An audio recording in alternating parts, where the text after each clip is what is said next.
You're listening to a Frequency Podcast Network production. The Brock and Dalby Podcast. This is the Brock and Dalby Podcast. Welcome to Wednesday. My name is Brock. I'm Dalby. Did you see Justin Trudeau's first post on social media since stepping down as the Prime Minister? Oh, his selfie where he's buying all new kitchen equipment? Yeah. He went to Canadian Tire, and honestly, if you haven't seen the photo, we'll throw it up in the podcast links or whatever. It looks like a recently divorced dad getting ready for his single apartment. Dude, right down to the divorced dad hat, and he's got the whole look to him, and then the cart's filled, because it's not even filled with high-end kitchen stuff. There's a Cuisinart air fryer, a plastic spatula, some strainers for making craft dinner. I mean, he did get divorced, True. So after leaving Sussex Drive, he might not have anything. Dude, do you think Sophie got all the spatulas in the divorce? It looks like she got everything. Her lawyer was ruthless. Just driving home, listening to Can I Buy a Smile? He's like Milhouse's dad. He is Milhouse's dad now. I'm honestly surprised, though, that we're seeing him so quickly, because it kind of felt like he was going to disappear for a little bit, right? Okay, I'm out of the limelight after a decade. Let it breathe for a little bit. We didn't need to know that you were at Canadian Tire buying kitchen utensils. What do you mean? Every single dad needs to get some sniz. Gotta get back out there. Do you think that's his Tinder profile picture? It might be. The Brock and Dalby Podcast. The Brock and Dalby Podcast. How you doing? I'm better now. I had a rough day yesterday. We had a work thing, you and I, yesterday, about middle of the day around lunchtime. Then we had to do some running around. I got done that after we all parted ways again. I was like, ooh, I haven't eaten since 5 a.m. I should grab something to eat. So I went to a Wendy's and I bought, they have, what is it called here? I'm looking at the website, the Spicy Chicken Club Sandwich. And I was like, oh, cool. I love a club sandwich. And it had this big thing on the menu board that was made with Frank's Red Hot Sauce. And I'm like, I love Frank's Red Hot Sauce because that's as spicy as I get in life. And it ruined my day. Why do you keep doing this to yourself? I don't know. I don't know how many times a year we have this conversation where you're like, I had hot sauce last night and it just destroyed me. I want so bad to be a hot sauce person. You can't. I like the flavor of it. It tasted great until it burned my mouth and then my stomach and then my butt. Yeah. You just punished. I don't know if maybe this is your new kink or something, but I've been on a run too. Not last week I had KFC. I went to get a Big Crunch sandwich. I was like, I love a Big Crunch. I'm going to try the spicy Big Crunch, which from my understanding is not even that spicy. I was going to say all the things you're labeling right now are not spicy either. I needed to go lay down for a little bit. I needed to take some antacids. You're the whitest guy I know, dude. I swear. I feel like I used to be able to handle spice better, but as I get older, no, I'm not saying I said better. Yeah.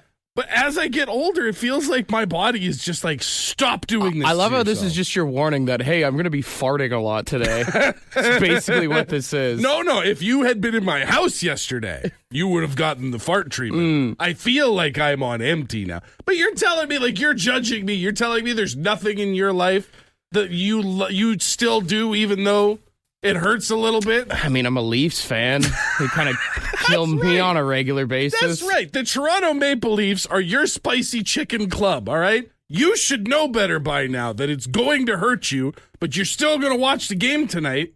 Yeah, it's an unhealthy relationship, and I keep coming back, They keep breaking my heart, but they keep saying that they're going to change, and I always believe them. The Brock and Dalby Podcast. What is something that you love but always hurts you? What do you think, Matt? Spit sunflower seeds. Those seasoned little buggers. Oh, man, if you run through a bag of those, your mouth is just gone. My mouth is so sore, and I'm still eating them. I'll get cankers while I'm eating the bag, and I will still be eating them, and I won't stop until I'm done the bag. Yeah, there's crack in there or something, right. I swear. I think that's what that seasoning is. They don't actually tell you what it is. I think it's half crack. I'm pretty sure. You've still got the canker sore standing in the aisle looking at the flavors. Yeah, that's exactly it, yeah. Oh, yeah. Oh, those spits are killer, and I can't get enough. Spits literally beat you up. Literally. I feel the same way about Miss Vicky's chips. Every time I eat them, it's like eating shards of glass, but for some reason I still love it. Just can't say you're still arm deep in the bag, scraping out the last shavings. Or like Hot Pockets. It's like, dude. You know, any of those kind of things, you know you're going to burn the hell out of your mouth, but it keep coming back every time. I went through a significant period during like college and like my first job and stuff like that where I was like, I have just enough money to live on pizza pops. And it was just a daily occurrence of like, I know exactly how long to heat this up, and I'm still going to burn my mouth. And you always do the reverse, the inhale blow to try and cool it down. That's the Hot Pocket orgasm is what it is. You're basically like the guy walking on the bed of coals, but it's inside your mouth. The Brock and Dalby Podcast. Those astronauts returned from the ISS after spending 9 months trapped in space. I think they were only supposed to be up there for like 7 or 8 days. Yeah, 2 weeks to stop the spread and everything was going to be okay. They came back. Man, it's got to be such a good feeling to be back on Earth. Oh. What's the first thing you do after being stuck in space for 9 months? I mean, to be honest, like I watched them as they got removed from the pods and everything. They were all big smiles and happy-go-lucky. But if I just got stuck in space for 9 months, I think the first thing I'm doing is going to the office and having a talk with HR. Honestly, yeah. What the hell took so long? That'd be the greatest HR meeting of all time. I'm thinking we're going to talk about some overtime. We're going to talk about some raises, some hazard pay. Mm-hmm. We have things to converse about. See, I was just thinking like I'm going to go through the drive-thru or something, have a drink. Well, yeah. After I complain to HR, I want a steak. That's step 2. 762-555. You just spent 9 months in space. What is the first thing you do when you touch base on Earth? We've got someone on the phone here. What do you think, man? Well, I would have a hot shower with a shower beer for sure. Oh, that first beer is going to be glorious. Yeah, that would be fantastic. And then I would definitely have sex. You can't go that long without having like some kind of human connection, and it would definitely not be the person that you're up in space with. Sure. Well, you know what? Because we've talked on the show before about, do you think that astronauts at the space station have sex? If they come back after 9 months and they're not looking to get some, they were doing it. Yeah, exactly. Or could you imagine how awkward it would be up there and it was bad sex? You'd be like, yeah, I don't want to be in the same space thing with you. No offense, but I need to find someone who knows what they're doing. Yeah, you can't really have a one-night stand on the ISS, can you? Yeah, exactly. And then you're stuck there for 9 months with each other. Yeah, no thank you. The Brock and Dalby Podcast. Got friend of the show, Trevor, on the phone. Buddy, what's the first thing you do if you were stuck in space for 9 months and you return back to Earth? Going home and taking a poop in my own washroom. You know what? Back on home field. That would probably feel so nice. There's no place like home. No straps, no floaties or anything like that. Right. Yeah, honestly, I never even thought about that. Just having the weight of our Earth hold you on your throne and just letting go. Releasing all that toothpaste you ate. Yeah, that may contain meat. That might be the greatest poop of all time. It's just like coming when you get back from a big road trip. Same idea. I mean, it's probably the biggest road trip of all time. I was going to say, I don't think it's all that different. I think you actually kind of nailed it, Trev. You know, I never thought about it. That is probably the greatest road trip of all time. Do you think the astronauts listen to music on the way back to Earth while they're sitting in there? I mean, I have to imagine because there's so much communication with Houston, whatever, like NASA. Sure. That would it be like when you have your GPS and your radio on and the GPS cuts in to give you turn-by-turn directions and then goes back to your playlist? What's the playlist you listen to as you're coming back to Earth? Like, do you just have Welcome Back queued up as you touching ground? I think that would be, I would want that to play as the capsule like landed in the water. Like once we hit splashdown, now we're here, hit me with a welcome back. Before that, the only right answer is Free Falling by Tom Petty. True. You are literally plummeting from space. It is the most opportune moment of all time. What's that? I'm tired and I want to go home. Dude, fire up a little Boys Are Back in Town. Yeah. Little Thin Lizzy as you break Atmo. Chris Daughtry, I'm coming home to the place where I belong. I mean, realistically, if I spent 9 months in space, the song I'm listening to as I land is Take This Job and Shove It. This is the Brock and Dalby Podcast. March Madness. The odds on actually getting the perfect bracket for March Madness are crazy. It is 1 in 9.22 quintillions of getting the perfect bracket. Well, because it's 64 teams, 32 matchups, and then you have to pick not only who's going to win each of those games, but then all the way down to the championship. They say if you know anything about basketball, you might have like a 1 in 120 billion chance of picking it out. Oh, well, that's good. It's good to see the odds come down. You literally have a better chance statistically of winning Lotto 649 tonight than you do of picking the perfect bracket. Which is so funny because you'll see some of these big like online sports gambling places to be like, we'll give you $1 million if you pick the perfect bracket. It's like, that's it? Yeah. I get the most statistically improbable combination of all time, and all I get is $1 million? It's the craziest parlay of all time. I think you need to have like 38 or like 40-something things to happen for it to go right. And again, at the end of the day, because it's college basketball, you're pinning all of your hopes and dollars on children. I was looking up other things that are more likely to happen to you than getting the perfect bracket for March Madness. One, obviously, being you have a better chance of being struck by lightning. Sure. They say that you have a better chance of actually winning an Olympic medal. Really? Yeah, the average person has a 1 in 622,000 odds of winning an Olympic medal. Doesn't that seem low? Doesn't it seem like that should be higher? I know, right? They also say you have better odds of being injured by a toilet, which is apparently 1 in 10,000. That's okay. Now that's frighteningly low. For every 10,000 sits on a toilet, someone gets hurt. Someone's getting pinched or poked or cut. And the craziest one is they say you have better odds of being murdered in the next 8 days over getting the perfect March Madness bracket. So there you go. Crazy thing is you could fill out the perfect bracket and you might not be alive to see it. That's like the universe giving you the Dikembe Mutombo wave. No. The Brock and Dalby Podcast. The Brock and Dalby Podcast. Today is a great day because we are celebrating the last day of winter here of 2025. We made it. I honestly, there were points in time where I didn't think we were going to, but we made it. With that being said, it's time to say...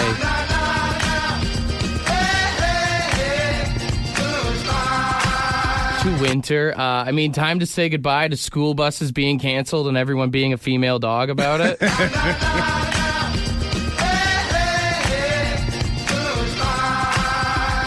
Not to mention goodbye to having to put on 12 layers of winter gear and then sweating like a politician under oath anytime you go indoors.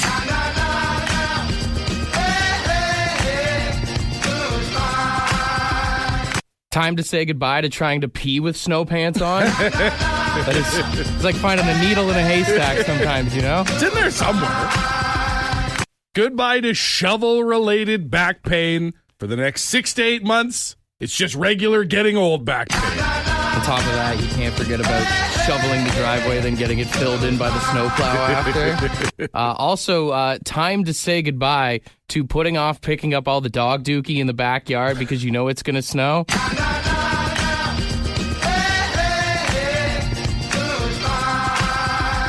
That's just it. Not all of the farewells are happy ones. Like, goodbye to having the perfect excuse to get out of social outings and family gatherings because the weather was no good. Valid point. Great excuses. And finally, time to say goodbye to your girlfriend's cold-ass feet touching you in the middle of the night. Just because winter's gone doesn't mean those dogs got warm, brother. The Brock and Dalby Podcast. You ever been to an event just so cursed that it felt like, let's just shut it down and go home? A video has gone viral of a woman posting a slideshow on TikTok of all the things that went wrong at her wedding, starting with the groomsmen were provided with bow ties from like a Men's Warehouse or something like that. One of them didn't get it. Like, they just shorted them the order. Okay. And everybody laughed it off like, oh, look at Tom over there with no bow tie. What a silly, fun thing. Then a huge storm rolled in right before the ceremony. Brutal. Meant to be an outdoor ceremony. Massive black clouds and now rain you gotta cram and thunder. Everyone inside somewhere. Put them inside a tent. started storming. They started the ceremony. The tent started falling apart and leaking. So they had people from the venue like trying to patch the tent up while the ceremony was going on. They said the tent started leaking, falling apart. The storm was so loud that they couldn't hear the vows from the bride and the groom. The bride was literally standing with her dress in a puddle. That's how much rain was coming in the tent. Crazy you have God literally telling you that you shouldn't get married and you still went through with it. Oh, it gets worse. So now they've said the I do's. Now we're going to move inside a nice building for the reception, for the dinner, the dancing, all that stuff. Right before the reception, the building lost power. So oh my God. They had to walk into the room with no lights, no music, no foo-for-ah, nothing. They're going to look back on this wedding one day and be like, all the signs were there as they're signing the divorce papers. So the photographer apparently had some sort of generator rig at his truck. He managed to use that to get the DJ booth up and running. So at least they had something, some lights, some music. The DJ then played all the wrong songs for the father-daughter dance and the mother-son dance. Oh, I'm not paying that guy. Then a friend of 22 years of the bride showed up wearing a white dress. Then the bride's sister literally had a seizure on the dance floor. They had to get her medical attention. And the night ended with a senior guest losing their dentures in the toilet and accidentally flushing them, which clogged the plumbing. Sounds like the wedding from hell. At the end of it, she posted, "It was the most perfect day I could have ever asked for, and I look forward to spending our lives together." I think we all have different opinions on what the perfect day is.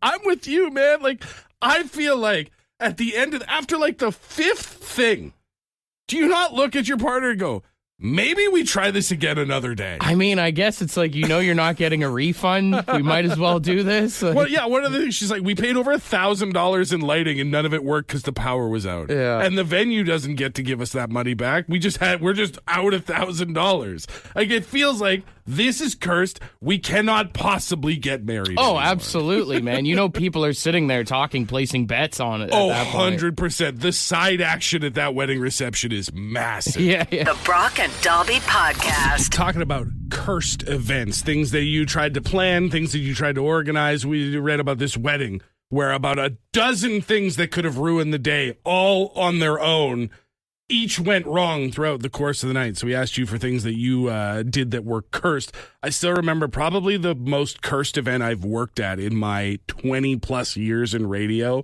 was in Edmonton. And it was like this outdoor, like around the world food fest. It was called Heritage Fest. Okay. And they would have different vendors from different countries all around the world show up, and you would try and sample all these different foods. And a storm came in, and it came in fast. So people are like trying to shut their businesses down, like get their tents put away and all that stuff. And we're there with the radio station, so we're packing up our stuff as well. When a tent from one of the booths comes flying across this Horlack Park field towards us. Yeah. And it almost hit me and the station vehicle. Missed by probably about 3 feet. Damn. Before going and crashing into the woods. Man, I've been at festivals before where it's had to get shut down, and that sucks. Like wind warnings, weather warnings, all this kind of stuff. Yeah. I mean, nothing as bad as Woodstock 99, I guess. That's the first thing that comes to my mind for like cursed events. Like it just feels like when you watch like the documentaries and stuff they like that. knew it was coming. It just kept building up to the point where like we could have shut it down. We could have tried to get out of this, but we let it happen and it all went to hell. Screw the person who texted in every Leafs game 7 is a cursed event. Well, I mean, to be fair, how many 7s do they even get these days, right? Most of the curses happen well before we get to game 7. Anyways. This is the Brock and Dalby Podcast. If you're into video games, you know that there's a lot of simulator type video games. There's the lawn simulator, the farm simulator, all that kind of stuff. There's a new one for the PlayStation 5, the OnlyFans simulator. What is it simulating? I mean, it's exactly what you think it's simulating, brother. Apparently, you are an OnlyFans model, and you are trying to draw in clients. Oh, God. It does claim that there is no nudity in the game. But that's the thing. If there's no nudity in the game, and I'm not saying I'm looking for it, but who is this game for? The kind of person who's going to play an OnlyFans simulator is probably looking for a specific type of content, and the person who doesn't want nudity in video games probably doesn't want to pretend to be an OnlyFans model. Maybe this is just kind of like practice for anyone who's been debating getting into OnlyFans. Is that what it is? If you've been on the fence, this could push you one way or the other. Does it use motion controls? Don't want to know. Is it a VR game? Can I put myself in the OnlyFans? Imagine playing that one online. The Brock and Dalby Podcast. The Brock and Dalby Podcast. Would you rather? Wednesday. Would you rather Wednesday? All right, let's get weird. 762-555. You got a would you rather question, send it our way. First one in here says, would you rather have all traffic lights you approach be green or never have to stand in line again? Ooh. You know what? I think I stand in more lines. Like, I don't have like a long commute. I don't do a ton of driving, so I can handle the odd red light. But I do stand in line a fair bit. Plus, if everybody knows that you always get greens, then you can't use traffic as the excuse why you're late for work. True, or whatever. Yeah. Well, why were you late, Captain Green Light? You're like, damn, sorry. Plus, That's I feel my like bad. I get more pissed off waiting in line than I do at a red light. Well, when you're at a red light, there's different things you can look around, the other drivers, play with the radio, whatever. Whereas, like, when you're standing in line, I guess you could just be on your phone, but mostly you're just looking at people ahead of you going, hurry up. Listening to the guy in front of you go... would you rather have sheets made of American cheese or floors made of raw hamburger? So American cheese, like Kraft singles? I'm gonna say I'd rather probably take the cheese like blanket itself. No way. Because just imagine the smell of that raw meat once it starts going bad. I can't imagine the cheese is gonna melt against the body heat. You're gonna wake up a grilled cheese. Keep some crackers beside your bed, have a little snack in the middle of the night. What do you mean? No. That's disgusting. That's way better. That's so good. Like, listen, soft squish meat between your toes sounds like an absolute nightmare. But I don't know about you. When I go to sleep at night, I wrap in the blanket. Like, I put it between my legs, I wrap it around my body, my arms. I am in that. Now replace that with Kraft singles? You wake up, Gross. you're a nice little cheese string, you know? Not a chance. Would you rather have Morgan Freeman or Samuel L. Jackson narrate your life? I feel like your life would feel more exciting with Samuel L. Jackson. I also just feel like Morgan Freeman doesn't relate to my life. Like, he usually tells, like, good stories, you know, lighthearted things. I feel like on a day-to-day basis, I feel more like Samuel L. Jackson than I do Morgan Freeman. Well, imagine Samuel L. Jackson's reaction to you watching the Leafs lose versus Morgan Freeman. It's very relatable. One is going to be far more entertaining. Would you rather be stuck on a broken ski lift or a broken elevator? I think I would almost the broken elevator because I couldn't see. Whereas if you're on a ski lift and you're way up, you have the added visual of like I can see the impending disaster. You if have I fall. you have the urge to jump too on the ski lift, I guess is the problem, right? You sit there and you start doing the math, right? Of like, okay, well, if I like lowered myself down a bit, would I die if I hit a particular patch of snow? The elevator's warmer too, so. But it's also tight space. How many people? Like, if I'm in a chairlift, I'm at most with one other person, probably someone I know. I have kind of my own space. Imagine being stuck in an elevator with like 4 or 5 other people. I guess the real question is, how many beers do I still have in my jacket while I'm snowboarding? You know? Do I have any beers in my jacket in the elevator? Depends how you live your life, you know? All right, let's wrap up with one more here. Would you rather sneeze or fart during whoopee time? Oh, probably fart. Yeah? Well, because generally... Fart would probably kill the mood a lot more. Generally... You're facing your partner. Well, depending on the angle you're working 90% of the time, I'm going to say you're facing your partner. You're sneezing on them in their face. Well, they do say a sneeze is 1/8 of a satisfaction.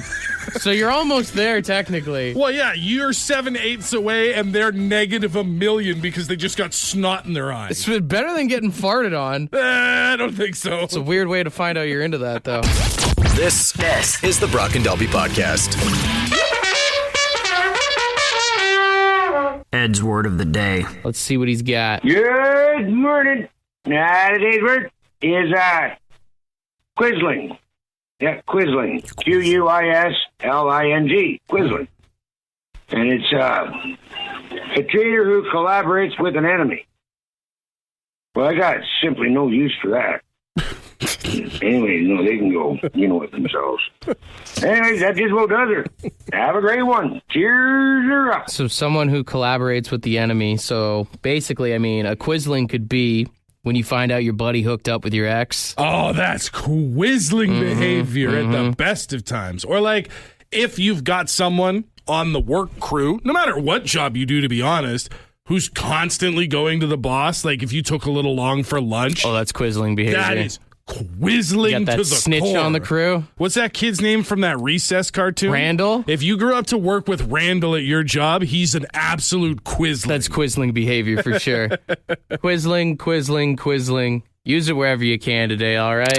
Want to be a part of the podcast? Leave a message on the Bad Line. The Bad Line is the answering machine for the Brock and Dalby Show. To get the number, text the word BAD to 762-555. Thanks for listening to the Brock and Dalby podcast.